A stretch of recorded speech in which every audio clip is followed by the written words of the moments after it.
host, Dalton. We welcome you to what will probably be not the most fun conversation that we've had all year. The ones after losses are always a little tougher than the ones after wins, obviously. But I'm gonna just put this out there for me. I'm gonna be very honest about everything that happened, but I am not doom and glooming against this game or about this game. I cannot always say the same thing about Dalton. I'll let him speak for himself on that.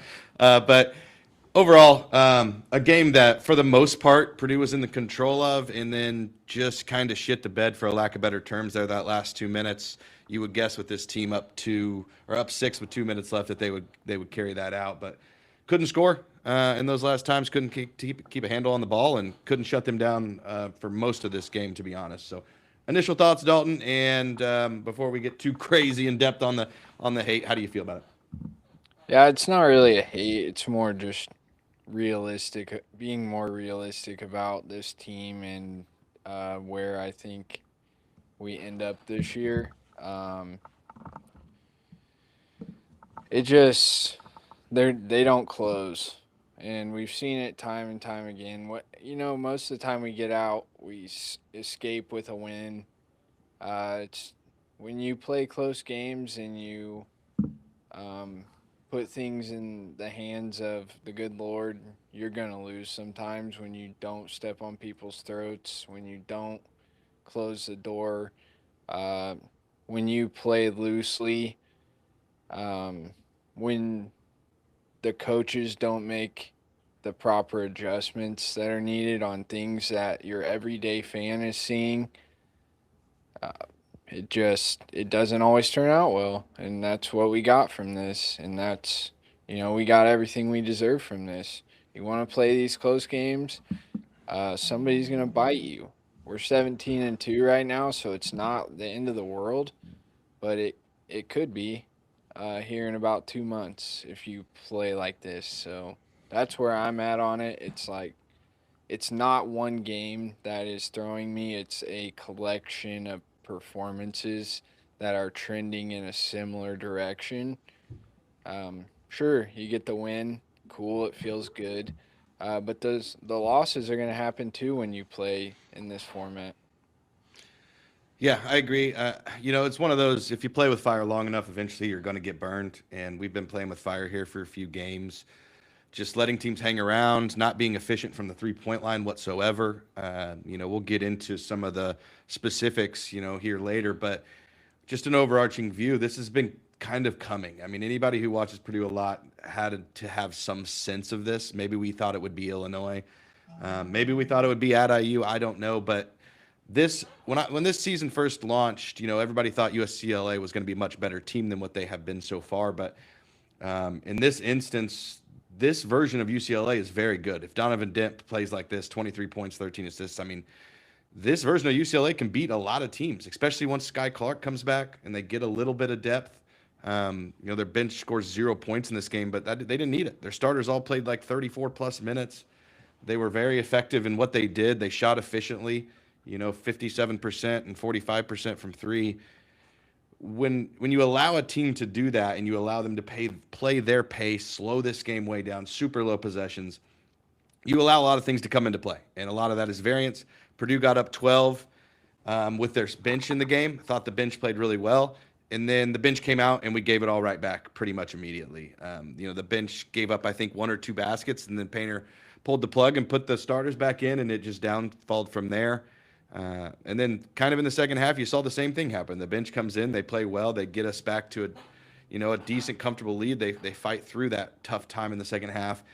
And then, subs happen, and the end of the game was what it was. A lot of questionable decisions that we'll go through, but all in all, you just expect more from a senior-led team of this level. You have four seniors, 3 4-year starters, or at least somewhat starters for this team that have played in a national championship game.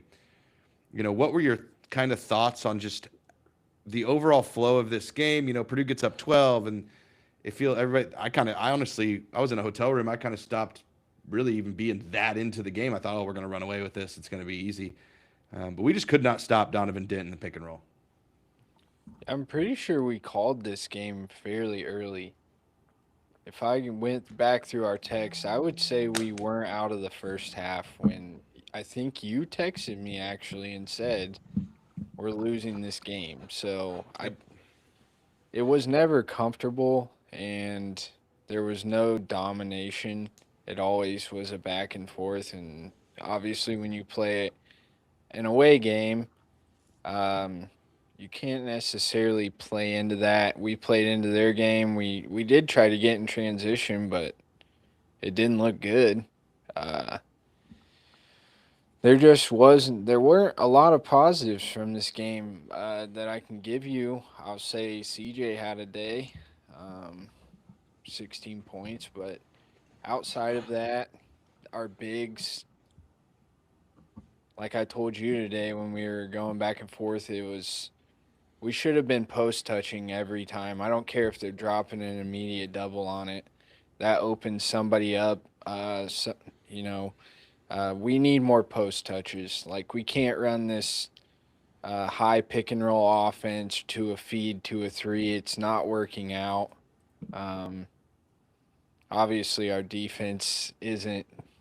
You know, we got slashed and dashed by Donovan Dent last night. So just I don't know. The sky's not falling, but there need to be adjustments. It's what we say after every loss. I think we got exposed last night, and we'll find out a lot about this team against Illinois. I just thought Braden, you know, he had four turnovers, and two of them were at really costly times. He was playing kind of loose with the ball, and there were no fouls to be had. Um, Nobody really shot many free throws. We shot 7 the whole night, and that's a sign of not going inside. And it's when you're on an away game and the shots aren't falling, you're shooting 7 for 27. Maybe you should look to post feed when you have a 7-3 guy, a 7 footer, and TKR. Every time TKR touched it yesterday, something good happened.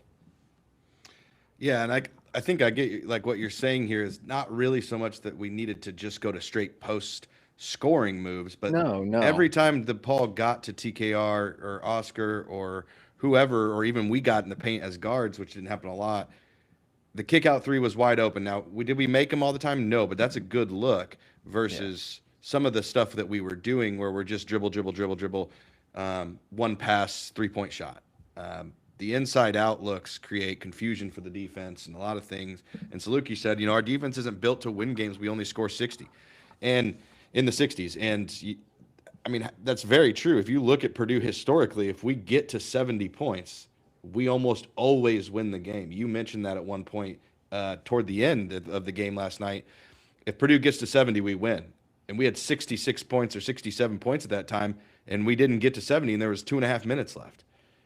It seemed simple, but you got to score the ball when it comes down to the stretch.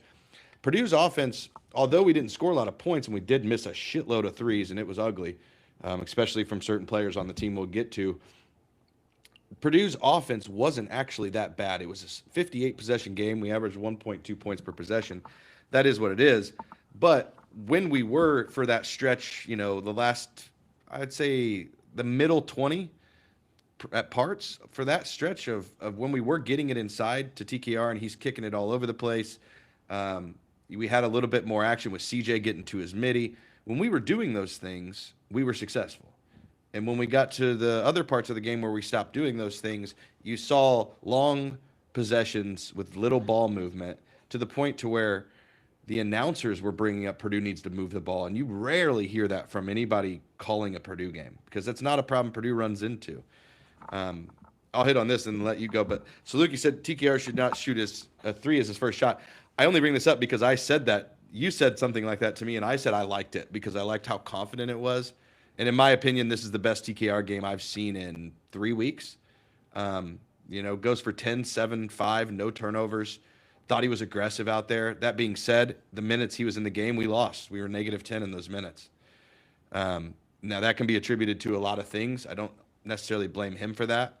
I didn't think a lot of guys were very good in this game that start on this team that he plays with. I thought the bench looked really good and should have got more minutes. Yeah, absolutely. Is the points per possession accounting for the fact that we had 13 extra possessions from offensive rebounds? Yeah, it still does. Yeah.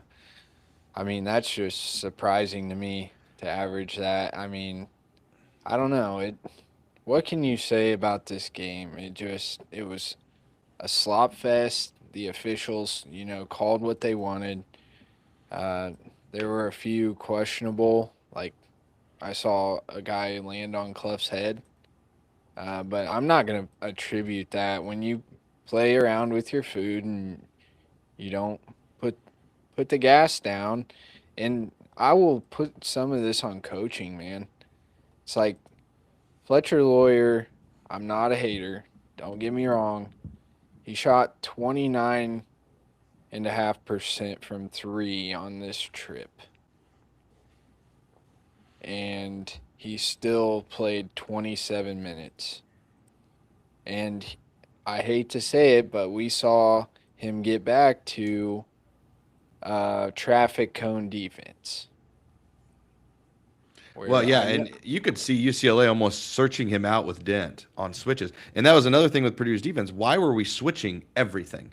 We don't normally switch when they have a star player like that. You want your best defender on him. But he kept getting Fletcher, Clough. The only time it worked for us is when Benter was in the game because they switched Benter onto him, and Benter's actually mobile and good at defense. So I didn't understand that at all to allow that to keep happening and keep being dominated in that fashion. But yeah, Fletcher was not good in this game, and you said in this road trip, really his last maybe 40 days, I think he's shooting somewhere around 26% from three. Now that being said, let me go on this just little soliloquy here. You can miss me with all the Fletcher Lawyer doesn't need to start bullshit. no. The guy has started for 4 years for the winningest 4 year stretch in Purdue history. He played in a national title game. He's a 44% career 3 point shooter. Should we be frustrated or whatever you want to call it at the fact that he has done this every year and had these stretches of just disappearing? Yes. But should we be happy it's right now and it's not a month and a half, 2 months from now? Because I promise you, if you're somebody who wants Fletcher out and we're in the NCAA tournament, and you don't want him on the court, you got the wrong idea because Matt Painter is going to have Fletcher on the floor. He's going to play. He's going to get shots up, and that's what Purdue should want. We need him to go in more. That's Yeah. 100% factual. We have to have them go in at a better clip. But history tells us with Fletcher, that clip is coming. He's going to have a month where he shoots 55% here before his career ends. And if he doesn't, if this goes another month and it's the end of February and he's still doing this, you might see him get a little bump back in minutes because then you're looking at 3 months of bad shooting. But I don't know that anybody that's a true Purdue fan expects that to happen. There should be zero people who want that to happen. Only thing that Purdue fans should be wanting is Fletcher Lawyer to get back to his shooting, and the sooner that happens, the better off we are. And I don't. I've been saying all year when Fletcher is shooting well and Trey's playing well, which it appears he has got his mindset back. This team is as unbeatable and as good as anybody in the country. So I will caveat that with the fact that he actually was 33% in the Iowa game as well. The last decent shooting game we saw from Fletcher was the Penn State game where he shot 50%, 4 of 8, and Braden also did as well. Um, yeah, nobody. If you are cheering for Fletcher's failure or you don't want him to start, you're ignorant as hell. But on that same note, we gotta figure out faster. Yeah. That would be my challenge to you know to the coaching staff is like how long do you wait? The guy, he was 1 for 10 last night, 2 for 10 Dude, one last for night. six from three. Yeah, 1 for 6 from three, 1 for 4 from two, and I just that's a lot of shots in a low possession game. that's basically, just giving possession back to them. Luckily, I mean, we did have 13 offensive rebounds, which this game is a weird, weird, weird statistical nightmare. I saw someone on Twitter post the stats side by side and said, "You won't believe who won this game." Yeah, it's unreal, man. It's like we had 7 steals, which is uncharacteristic. I mean, it's not uncharacteristic. It's more than we normally It's do. a So good we're output. talking Yeah. we're talking possessions, man. And it's just strange. It's like we had 3 players in double figures, which shoot, man. Let me look. It's But got to I be close could to a season low. Oh, I take that back. USC. We had Yeah, I know 19 and USC was bad too. 22. Wow. I don't know. Um yeah, I mean, we had we had 4 against Iowa, so I guess the West Coast just isn't. They hate the West Coast. Yeah, I wanted to point this out from Saluki. He said, "Well said about Fletch. I think his percentage is down because of um, the not the. I assume he means best shot Yeah, selection. yeah. Fletch is deadly on step in threes. I agree. Early in the year, that's what he was getting with those fast break. Braden throws it back, walk in threes, and we're running a lot of action for him. I'd rather see that action run for guys like Benner or CJ than Fletcher. But if we're being honest, yesterday at least, last night, 2 of those threes in the second half were as wide open as you can be. In a guy that shoots for this career like Fletcher, you just have to knock those down. I don't really see any sort of excuse for them not going in other than, shots don't always go in. I get that. I understand that. But Fletch is a specialist on this team. His role is to make threes when he's open, and to spread the floor, which a lot of people don't that are ignorant about Fletcher and think that he doesn't do anything for this team other than shoot threes. Well, Fletcher offers insane spacing because the guy that's guarding him has to stay on him, even when he's in a slump, because at any time Fletcher can go shoot 6 for 8 in a game from three. And I expect him to do that sometime in the near future. But like you said, this has to be corrected relatively quickly. I mean, we can maybe afford 2 more losses, 3 more losses if we want a chance to win this Big Ten. Like, Mm, I think I don't 17 and even know 3. about that. I don't think anybody's going 18 and 2 in this league. I just don't see You- it. Not You're the guy telling me about Nebraska ball. now. Unreal. If we're being honest, and this is where the discussion gets weird, the only team I think can go 18 and 2 or 17 and 3 even is Nebraska, and that's That's mostly what I'm because saying. they've already beat Illinois at Illinois, and they've already beat Michigan State. In their schedule, they have home Purdue. They do go to Michigan. I chalk that up as a loss for them. My thing is they haven't been picked off by any of the lower level teams. They've won a lot of these decent games. I don't believe they've had their West Coast trip yet. I could be wrong on that, but there's a less than 0% or a greater than 0% chance that Nebraska can go 17, 18 wins in this league. That being said, I don't buy it. I think I am high on Nebraska. You know this about me. I am very high on Nebraska. I think they go 16 and 4. Um, and if they do, they may still win this league because Michigan gets some tough games in the next month and a half. Purdue has some tough games now. Luckily, they're at home in the next month and a half. Um, and Michigan State, I just don't see it. But it's not. This is going to be a crazy battle down the stretch for this league. I really believe that. But it starts with Purdue's got to beat Illinois on Saturday, and then you got to go beat your rival on the road when they're going to unveil that national championship trophy at halftime. And that place is going to be fired up like it's never been fired up in the last 10 years probably because IU sucked. And they do suck again. But you can throw all that out the window in Purdue IU, and obviously we'll have a preview on that. But my overarching point to saying all that is just that this is one game on the road against a team who hasn't lost at home against mostly bad competition, but now you can't say that anymore. That I believe I heard it on Sleepers. They've lost 2 games at home in the last year and a half. Somehow that place is tough to play in. I don't know why. It's not a full stadium, but this is one loss. It was a game that I think every Purdue fan out there would say we should have won, and we were in position to win. It just didn't go our way. Yeah, I want to talk about their statistics. Players getting to actually play. And I'm sorry that the sun, I usually have something up to block out the sun, but I look like I'm about to ascend to heaven. I am not. I'm actually right here. I'm Almost fine. certainly going Yeah, ascending downwards, not upwards. no, no, no, no. Here, I'll throw But their stats up here for us. yeah, it's crazy to me. You know, Braden played 37, but if you look at their starters, 39, 38, 35, 34, 34. Yeah, sure, they're going to be cooked at the end of the year, but they weren't cooked last night. Like, we should have ran them into hell playing uh, 9 players.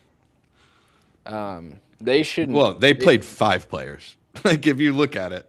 Yeah, that's what I'm saying is like we Oh, we played played 9 9. we Okay. played 9 guys.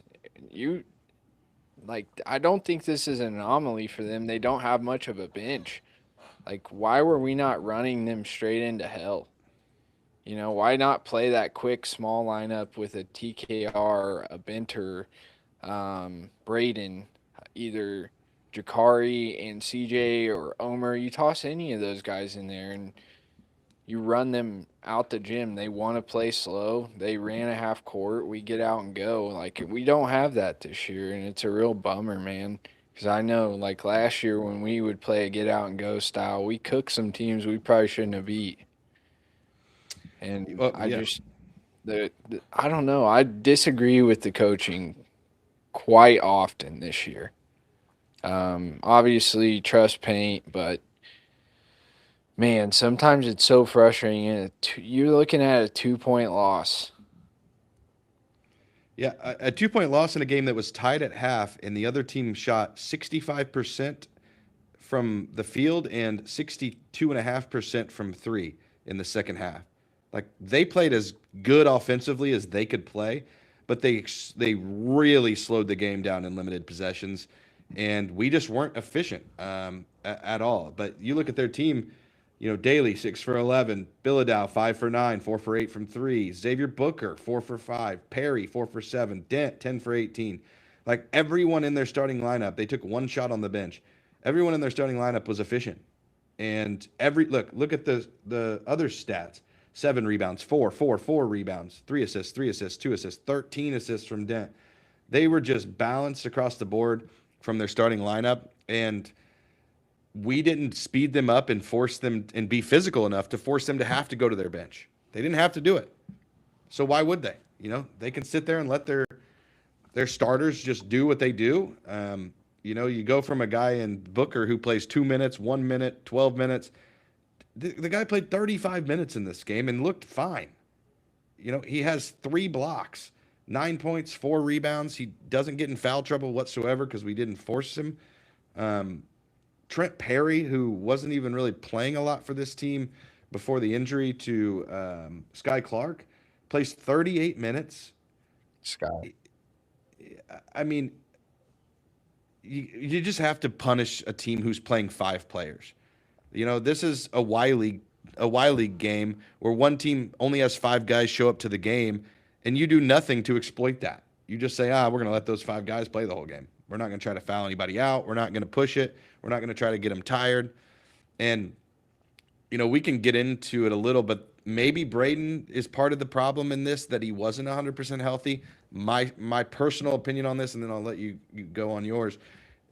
If it is about Braden not being healthy and anything that we did in this game, I'm a type of guy that if you put the shoes on and you put the jersey on and you trot yourself out there to play the game, being slightly down or 70, that's not an excuse to me. You walked out there, if you're putting your team in a bad spot from being injured, maybe you shouldn't have played the game. And I'm not one to say that about Braden, and I'm not calling out Braden, but this was one of Braden's worst games of his career that I can remember. Some people might disagree with me, but 4 assists, 4 turnovers, inefficient from the field. Thought his defense was very spotty. Makes 2 huge turnovers in the end of the game to seal the game or to give them a chance to win the game. Just wasn't impressed at all with anything he did while the other guard across from him is lighting us up. Need better. And I've watched enough stuff post game about this that nobody ever wants to blame Braden for anything because Braden. I'm just going to call it like it is. He's one of the main reasons we lost this game. He got completely outplayed by the guy across from him. Yep. Offensive rating on Kim Palm of 86. You want to guess who our lowest two offensive ratings were last night? Our lowest two, I would go with Fletcher Mm-hmm. and Braden. Yeah. Yeah. Two senior leaders. Yeah. And it was obvious watching the game. I mean, they want to talk about leadership all the time. I hear it on Running Point. Fletch, then be a leader, you know? Lead your guys into battle. If you're not 100, don't strap them up, like you said. And I think Trey coming back, he looked great last night. I'll go on the Trey train and say he looked fantastic. He had a 173 offensive rating on KenPom, 7 boards, 5 assists. That's why I'm trying to say is like post touches. I'm not asking for a post basket every play. I'm asking, like when we had Edie, it went into him. Yeah. What he did after that was his choice. We What have Painter Oscar call it? Clough. The right of first refusal? Yeah, I can't remember. There was I think something that's like what he that, always but called it's it. like one post touch per play. Stop running this. We're doing that weave thing again. Yeah. You know, it's like, oh, we have this mastermind behind our offense. You know, they've got a full playbook, but we can't figure out how to get a post touch because good things happened every time we had a post touch last night. Oscar Clough basically non-existent last night. DJ kind of got punked on. I mean, can't have it. Jakari looked really good last night, actually, but was 1 for 4 from 3. We were 7 for 27 from 3, and that is the number that I keep jumping on. If you follow me on Twitter, I'm posting it everywhere. You can't do it. By, you know, I don't know. That's 20 missed shots. And At what point? They weren't contested. No. I mean, but at what point do you say, okay, guys, we got to find something else to do? It's like Braden getting the mismatch, takes him to the hole. You know, there were good things that happened, but an overall bad performance. And our largest lead was 12 points. And somehow, you know, we give that away. If you look at the scoring chart or the chart that basically shows who was going to win, we were pretty good until about 2 minutes. So Yeah, I was just sorry. I probably kicked you out of our KenPom. I was just trying to find the last time Purdue shot 40% from 3. You know, we're still at this point, even after this game, a top 20 3-point shooting team as far as percentage goes. Yet it's been like 6 games. The only game we did shoot it, we shot exactly 40, or maybe just like 43, was against Iowa. We only took 14 threes. So that's low volume. So super high variance. let's pull up our conference stats. I'll pull them up on sportsreference.com.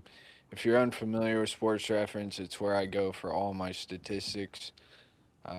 Really, I did want to, while you're looking that up, TKR for me was probably the best player in this game for Purdue. I mean, you just look at his stats. He was efficient. His only 2 misses were from 3. That was odd, but it is what it is. 7 rebounds, draws 3 fouls, 10 points, 5 assists, no turnovers. And the crazy part is he was minus 10. Now, I have my own explanation for that. To me, this was a perfect game, and we did it 0, was to put Trey at the 5, Benter at the 4, run CJ and Jakari with Braden, and just run the ball and let everybody facilitate, switch everything, just be an electric offense, because the bigs were just being torched in ball screen coverage. I mean, I've never seen such bad ball screen coverage from Purdue as I did in this game with Clough and Jacobs. It was horrible. They were just too slow. I mean, Donovan Dent is an elite guard, is super quick, super fast, can do it all. And we looked lost in ball screen coverage, and we were trying to high hedge in a game that's like we're playing a guard who's shooting 15% on the season from three. Why are we high hedging? Drop under the ball screen. If he wants to take 10 threes this game, great. If he makes 5 or 6 of them, so be it. It happens. But you can't just let him keep getting in the paint and getting everybody involved. He just torched us. And the defensive strategy was absolutely god awful. It's as if our coaches did not watch a single minute of Donovan Dent play basketball because this is what he does. This is what he wants.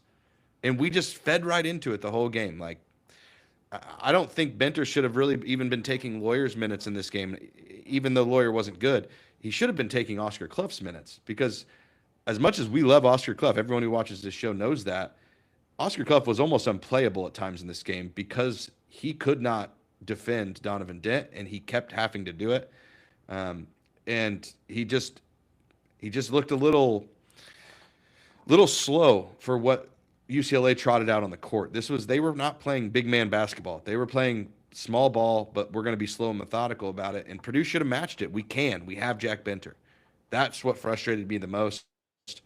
Is I look at TKR having a great game, but he's always paired with Oscar. They're both -10 in this game. Yet Benter is +8, who is never in at the same time as Trey. And it's like, well, is this really on Trey? Because Trey had a good game. No, to me, this is on Oscar Clough. He had a rough game. I'll forgive it. He's had so many good ones in a row. I'll let it go.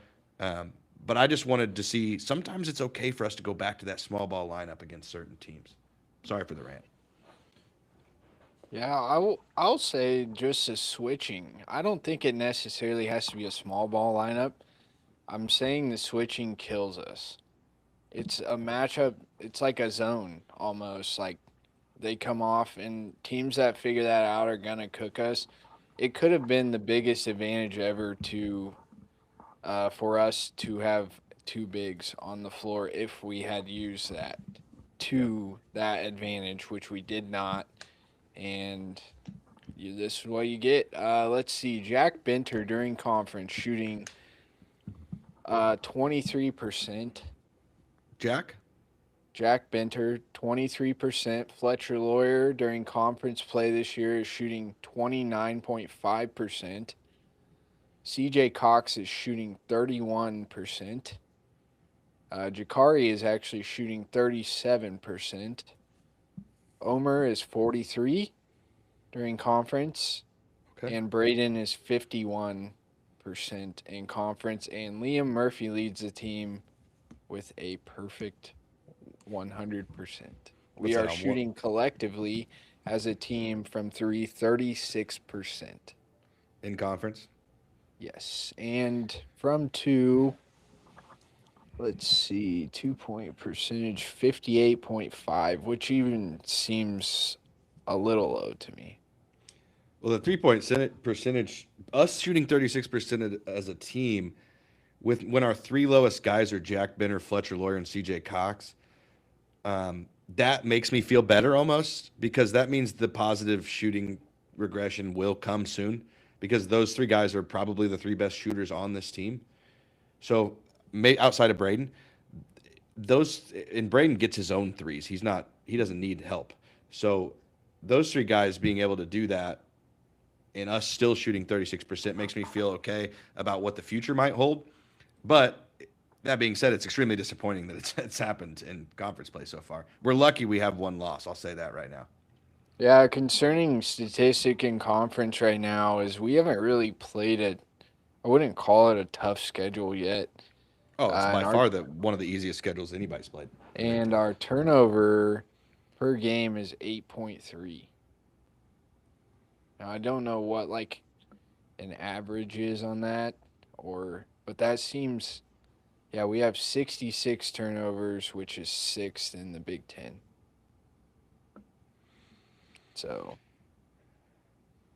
not my favorite stat to read out to you guys. That's tough. I do want to hit CJ in this game because, in my opinion, whoa, dude, don't hit CJ. He doesn't deserve it. He's a nice guy. He is a nice guy. I won't hit CJ. Okay, I'd like to go over his game because I thought he was without a doubt our best player in this game outside of, TKR has an argument too, but CJ kept us afloat for so long in this game. I mean, he has 16 points, 5 rebounds, draws 3 fouls, has 4 assists, has 2 steals. I mean, lit it up from an offensive standpoint.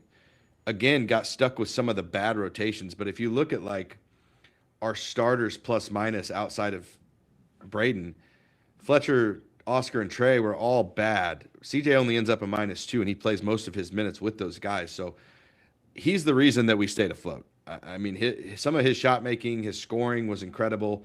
He's 2 for 6 from 3. One of those being the last second shot, which we should probably hit on too. But thought he had a great game. Just overall great game. Thought he was good defensively. The problem was our scheme was terrible, and the switch kept happening, and then no longer do you have your best defender on their best offensive player.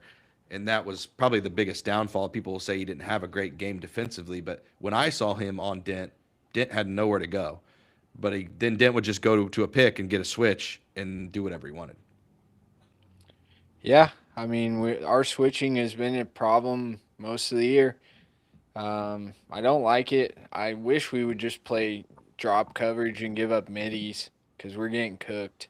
I mean, our opponents are only shooting 33% in conference play from 3, which isn't great, but it's like, I don't know. It's not my favorite. Yeah, I'm going to turn it over to you. I got to go grab some water real quick. I'll be right back. So I'll let you run through some stats with the people on. So, yeah. First, I'll hit this. Michael Brunel says, "I fear Purdue sucks. Talk me off the ledge." Purdue doesn't suck. They're 17-2. They are 7-1 in conference. He just went over. They're shooting 36% in league play, with Fletcher, CJ, and Benter being the 3 worst percentages on the team. I think all of us can agree that's not going to continue. The second the 3 ball starts falling, which it hasn't for a month, this Purdue team's going to look unbeatable again, and everybody's going to forget any of this happened. I want people to know that this loss to UCLA is not a bad loss. UCLA's next 6 games are against bad teams, 5 of which are at home. They're going to probably be at some point 9-3, 10-4 in this conference, 18-6, 7, 8 overall. They're going to be a top 25 team in a month. I guarantee it. This is a better basketball team than people give them credit for. All of their losses have been to pretty good teams. All their losses outside of one are in quad 1. They played Arizona pretty well. They played Gonzaga pretty well. This is just not a very deep UCLA team. And the problem in this game is we allowed their starters to all play 34, 35, 36 minutes because we were just not aggressive enough going at the basket. And that's all this mostly comes down to. We missed shots from 3, wide open ones over and over. We got good shots. The problem was we never took the ball inside and punished them for playing the same 5 guys for 35 minutes of this game.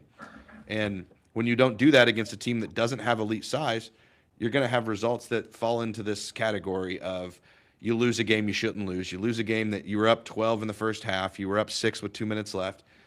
Everything about this game, all Purdue has to do in the last 2 minutes of this game is score 1 time and not allow a 15% three-point shooter to hit a 3 and a really bad defensive moment where we allow a pick and pop to their best three-point shooter. Other than that, they hit 2 huge 3s down the stretch, UCLA did, to get to where they needed to be. Purdue just couldn't do the same thing on offense for the last 2 minutes. 2 uncharacteristic Braden turnovers. Everything about this game said Purdue was going to win the whole time through the game, in my opinion. The only time I really got concerned is when we quickly gave up. Opinion. That's statistical. Yeah, statistical. We should have won this game, and we didn't. We didn't execute.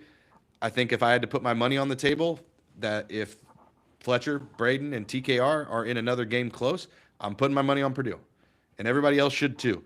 Because if you don't want those 3 guys with the game in their hands, then I don't know what to tell you about Purdue. I don't know what to tell you about your fandom, because those 3 guys have gotten us. They all lost to a 16 seed as a 1 seed, and then came back the next year with the most dominant player in college basketball history, probably, and every game had a chip on their shoulder. Did they go undefeated that year? I don't think they did. I know they didn't. They Same lost. record. They lost games. They were the same record at the same time. They lost games they shouldn't. Um, it's not a big deal to lose a road game to a top, what will, in my opinion, be a top 30 KenPom team by the end of this season. Like, it just isn't that big of a deal. Does it suck right now? Yeah, it really does. Because I think we wanted all this momentum going into the Illinois game, but to be fair and to be realistic, maybe we needed this going into the Illinois game. Because guess what? We go beat Illinois on Saturday, and then we go win in Bloomington. Nobody gives a shit about this loss to UCLA. That puts us 9-1 in the conference with a win against Illinois and at our rival. Nobody gives a shit. All of our tough games left, other than Nebraska, are at home. And I don't think there's many Purdue fans that don't think we can go beat Nebraska. It's just the way it is. We have to accept the fact that we have 3 incredible basketball players that have been here for 4 years. And no matter how good you are at basketball, if you've ever played the sport, there's going to be times that you aren't great. We just saw it with Trey. We had Trey and Fletch slumping together badly, and we won 7 straight conference games with that happening. There was going to be a time if that didn't change, we were going to lose one, and here it is. Here's the loss. Handing it to you on a platter. Shouldn't even have been a loss. That's how good Purdue is. Even when we play our worst, we shouldn't have lost this game on the road. However, we did, and it's time to move forward and go beat Illinois and go beat IU, and all is forgiven. The season's not over from this. We're 17-2. We're still going to be a top 10 team. We still can win the Big Ten. It's going to be harder now. We still can win a national title. We just got to get everybody going at the same time. Yeah, 6-2 in quad one with this loss. I mean, we would have, if you were a fan when I was a fan, we used to beg for times like these. I think it's speaks to how spoiled we are as a fan base, man. It's easy to forget where we came from. You know, we can criticize. They're paid players, paid coaches. So it's absolutely okay to criticize what's going on. But I also want to remind everybody to enjoy the ride this year, because the ride is going to be a lot different next year and could be a lot different record-wise too. So enjoy these games. Winning at UCLA is tough. Mick Cronin, I don't know how people play for him, but they do, and it's got to be scary to lose at home with him. I mean, quad one losses, it's not going to affect the resume. No one's going to look back on this and go, well, Purdue is now a 5 seed because they lost to UCLA on the road by 2 points. We missed 23 pointers. If we hit 8 out of 27 3-pointers, which wouldn't be a crazy night for Purdue, actually, it would be crazy for us to miss that many ever again. Honestly, one more 3. We couldn't have won this game at the free throw line, considering we only shot 7 free throws. Very uncharacteristic. Like, there's games where Trey shoots that by himself. I mean, sometimes it just falls that way. It's a bummer that it happened. The sky isn't falling. The things get a lot more tough from here on out. Yeah, they do. It's not getting any easier. The schedule's not getting any easier. But, this team is this team, and they can do some damage come March. And I look for them to. Natty, I don't know at this point.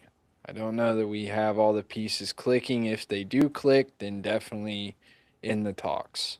But we got to get those pieces going again. Yeah, that's kind of where I'm at. Like, right now, this version of Purdue is not a national title contender. That being said, let me paint a picture for you. It's February 20th. I don't even know. That's just a day I picked. It's nothing specific. It's February 20th. In the month of February, Fletcher Loyer is shooting 56% from 3. Trey Kaufman-Ren's averaging a double-double. Braden Smith's averaging 14 points and 11 assists. CJ's still a great role player. Benter's playing 20 minutes a game. Oscar's playing 25 minutes a game. efficiently like he has all year. DJ's just getting more and more comfortable. Omer Meyer's getting more comfortable. And Purdue's, let's say, 16-2 in the Big Ten. They've lost 3 games overall. They're at that point they'd be 26-3. Is anybody going to be mad at that point, or are we going to go, man, we were really overreacting and freaking out in January like we do pretty much every single year? I don't see a world where it doesn't get to that level. I feel like I know Fletcher Loyer. I don't personally, but I've watched and talked and thought about him enough on the basketball court that I just feel like I know he is going to start shooting the ball lights out for the last month and a half of this season. Not saying it's going to happen against Illinois specifically. Might happen at Indiana. Might happen the next game. But it's going to start, and it's going to be crazy when it does. And all the Fletcher haters are going to be sitting on their hands saying, oh, it's about time. Well, that's how basketball works. That's how shooting works. Steph Curry's gone through 4 or 5 slumps in his last 5 seasons of the same or worse percentage than Braden over an extended period of time. No matter how good of a shooter you are, there's variance. And there's times it just gets hard, and the basket seems to be really small. And then all of a sudden, if you go in and that basket turns into an ocean, and you can't miss it. And the good part about these struggles for some of these other guys is it's allowing players like CJ, like Jack Benter, Jakari. They've all kind of come on here recently because they've had to. And then that's going to be really, really important when we come down the stretch and we need role players to come into games because of fouls or other issues and be big and be confident and take the moment and own it rather than run away from it, which is what we've experienced in the past. We saw it in the FDU game that Purdue lost. Guys were running away from that moment. I think that this loss, this time where we've struggled to just put teams away and to be dominant, in the end is a positive long term because of what we've allowed some of these other guys to gain during this time. Yep. The younger guys, CJ and Jakari are sophomores, getting invaluable experience. Hopefully they stick around. I did look at something. Our past 5 games, Jakari never plays with Oscar Clough. That's a strange statistical anomaly to me. He is not in our top, what is this, 10 used lineups with Oscar Clough. So obviously our top 2 lineups, I just want to go over this, is Braden, Fletcher, CJ, Trey, and Oscar. Obviously that we run that 33% of the time. Braden, Fletcher, Jakari, Trey, Daniel is 12.1% of the time. And then Braden, CJ, Fletcher, Jack, Oscar is our 3rd most used lineup. Yeah, well, and statistically, it's kind of funny if you look through the data of lineups, like all of our best, most efficient lineups, defensively and offensively, all include Jack Benner. I just think that Jack Benner is a true 3 that would really, really help this team in the non-Fletcher minutes. I just think that there's got to be somewhat of a shortening. Omer's got to eat this is just my opinion, only the non-Braden minutes, which are going to be very low. CJ and Jakari, CJ's got to be the main, Jakari's got to play the backup 2. Fletcher's the 3, Benter plays the backup 3 minutes, and some of the backup 4 minutes. And sometimes he has to move to the 4 when we play small. But I just see a world by the end of this season where Benter's 20 minutes a game. He's too productive when he's out there in every way. He does the little things really well. You saw him even freaking cross up 1-2 a guy. He's just got it all. And he's one of those gritty players that we talked about earlier this season we don't have on this team. We wanted Jakari to be that guy. He just, to me, isn't. He's not a guy that's taking charges, that's like making great plays, rebounding well. Like, Benter does all those things exceptionally well. and he can knock down threes. He hasn't really so much lately, but he can do it. We all know that. So I'm kind of in the camp that I want to see more backup Fletcher minutes for Benter. I don't know who that expense comes to. Probably Omer. But to me, Omer's just not bringing enough to the table. He's fine. I don't think he's bad or anything like that, but he's a point guard. And we're trying to play him at the 2 and 3 sometimes. And I just don't think that he's great as an off ball player. I think he's a good on ball player. And when you have to put him off ball, I just don't think he's as good. Yeah, his offensive rating is the lowest on the team of the Yeah, and main he's fine used defensively, guys. but he's not above average. Right. He is at a 99, and the next lowest of the players that play is actually Braden and Trey at a 121. So no, actually, it's Jakari at a 120.3. We've got about 4 guys in that area, but Omer offensively, I will call him Ethan Omer. So Yeah. I don't know. That's neither here nor there. The thing is, Painter's going to do what Painter's going to do, and we're not going yeah, to probably get what we truly want here. And I'm going to trust Painter in this situation, but a couple of let's really quick hit on a couple of those questionable Painter calls down the stretch. Thought it was like, what are we doing bringing in um, Omer Meyer on the last play on defense? What are we doing high hedging a ball screen between Bilodeau and Dent? Like, do you not know what they're gonna do? They're like, if you double Dent on that, they're gonna throw it to Bilodeau. He's gonna get a three. It's the worst possible situation. A high level 3-point shooter getting a wide open three to take a 2-point lead in this game. And then the following play going down on offense, we have 8.4 seconds. That's a ton of time. And we set a screen for Braden. And again, this is where I blame Braden. What the hell are you doing passing the ball to CJ Cox? And not CJ was great in this game. Don't get me wrong. I trust CJ to make a shot. But you're Braden Smith. That's either a Braden Smith shot, 3-pointer, midi, or go all the way to the rim and throw a pass to one of your bigs that's down there. Because TKR and Clough were both down there. Like, I just hated everything about that play call. Painter said after the game that wasn't the play call, that Braden made that decision to pass it over to CJ. Great. So that's even more Braden's fault. And again, in a game I thought Braden was one of the main, or if not the reason that we lost, just completely don't understand those last 2 possessions. The defensive possession and the substitutions on the defensive possession, that seemed like a great opportunity to bring Benter in on that ball screen to guard Bilodeau. Why is Clough in there guarding Bilodeau when his whole shtick is pick and pop? Just don't get it. right. No, it was. I questioned the coaching a lot last night. Um, I that huge run they went on the first half, no timeout called. Uh, let them play through, I guess. It that call at the end, the play call was, everyone always brags about PJ's playbook, but it's like we had 8 seconds. You can't find a better shot than a jacked up contested three.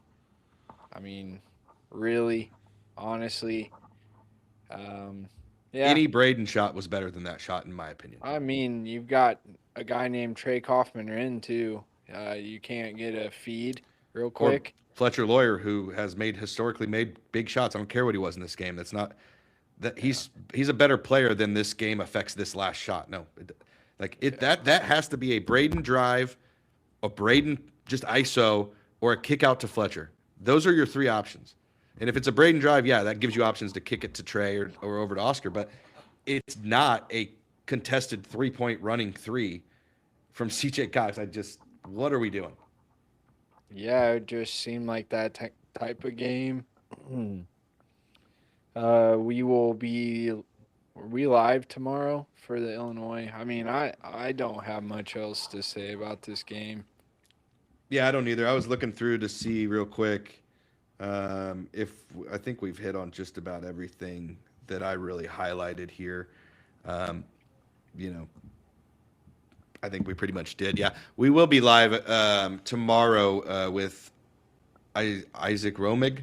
Is going to pop on and do the preview with us. I'm actually in Champaign, Illinois right now. I'm about to go to the Illinois Maryland game. You want to get even more pissed off Purdue fans? You can get pretty good seats to this game for $9. That's with fees.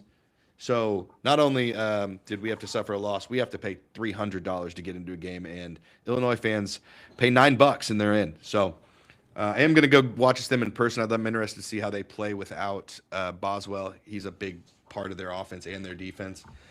And then we also next Monday we'll be going live with Cobra Stats. We will have an Indiana preview separately, I believe, but we'll hit on some Indiana stuff in that. Ask him, just about him. If you're on X, you know anything about Purdue stats, Cobra Stats is the man.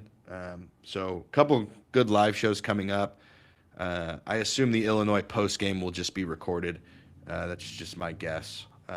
Being that it's on a Saturday, we'll probably record that on Sunday and put it out.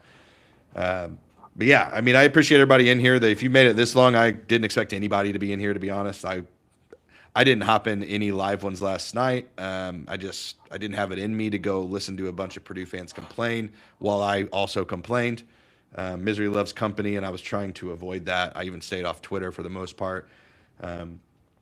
In times like this, it's really easy to overreact, to get mad at your team, get mad at the players, get mad at these guys that have been here 4 years that we've all invested our time and energy into watching them grow and become better. The highs and the lows that we've went through with them on the court. There's just so much that goes into it, and it's really easy to get caught up in that moment and kind of lose grasp of the fact that this is one game in a very long season. It's not like we went and lost at home to Minnesota or at home to Penn State or something like. The only thing that really sucks about this, in my opinion, like long term, it really hurts Braden's assist record projection. The last two games do. Only having 4 assists hurts that big time, and it took away the senior class's ability to win at every stadium. Like, maybe I'm too simple, but that's what happened in this game long term that affects me. The only thing I see coming out of this from a basketball standpoint is that Purdue gets better because of this.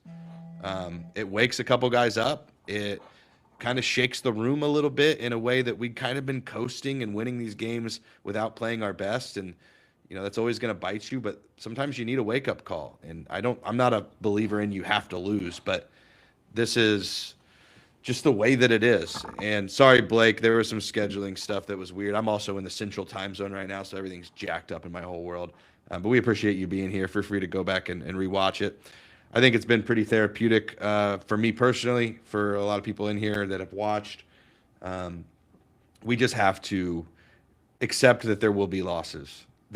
I would bet my life that this isn't Purdue's last loss of the season. So be prepared for that. And when it happens, try to take a breath and just think about, it's okay to be critical, but let's think about, like, what's the goal here? It's to win the Big Ten, sure. But if we're being really honest, the goal is to make a Final Four and win a national championship. Winning the Big Ten is secondary to that. And if we don't win the Big Ten, that doesn't mean we can't do the other. So to me, even getting a 1 seed, not that important to me. You can win it as a 2 seed just as easy as you can as a 1 seed. The path as a 2 seed sometimes is easier because some of those 8-9 matchups, those are tough teams, and 4 seeds just have a way. I'd rather play a 3 seed than a 4 seed because a 3 seed is going to be more in line with what we need to beat. But I like Blake's take as always. Hopefully the loss is good for us, worried about Braden being healthy.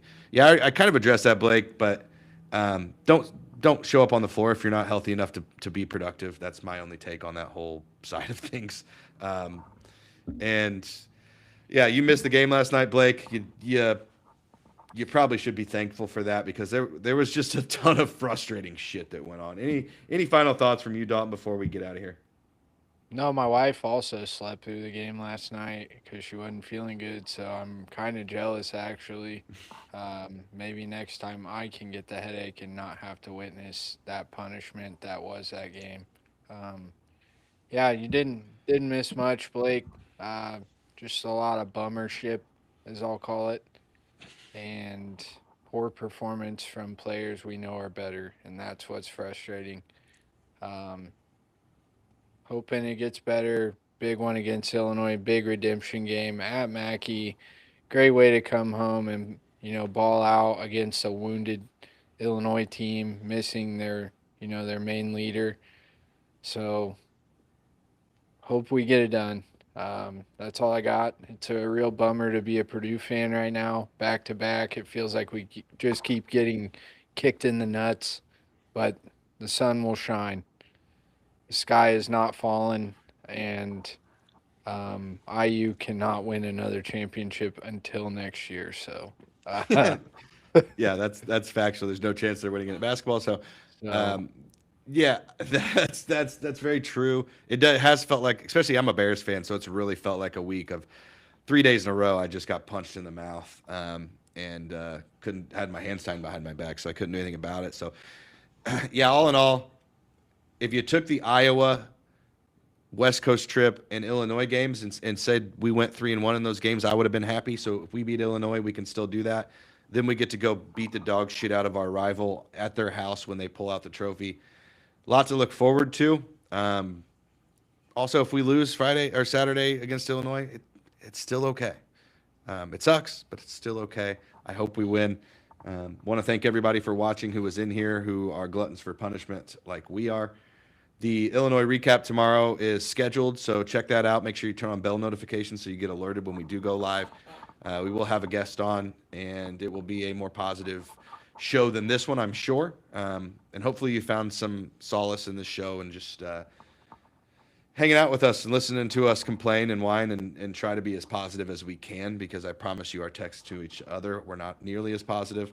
And sometimes I have to talk both of us off of a ledge, because I think if we would have done this show live after the game, it would have been real rough. So appreciate everybody. Like and subscribe, please. I know nobody likes the result of this game, but please like our video.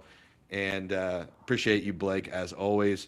Appreciate it, Saluki, for being in the chat. Appreciate everybody who was watching. And hope everybody has a great day. I'm going to hopefully go watch Maryland upset Illinois in the State Farm Center. right on. I'm gonna go pump some iron and get some of this anger out.